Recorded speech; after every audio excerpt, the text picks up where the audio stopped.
Nandito po tayo ngayon sa South Ridge, Tagaytay, kung saan meron po tayong bagong video presentation. Isang residential lot na may lot area na 306 square meters. Ito po ay titulado, buhay po ang may-ari, kaya wala po kayo magiging problema sa documentation or sa transfer ng title.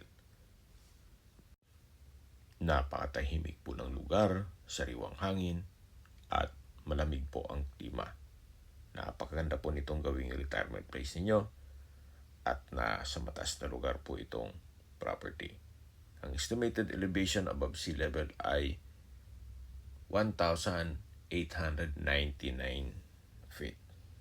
Tungkol naman po sa seguridad, meron pong 24 hours roving guards dito sa subdivision.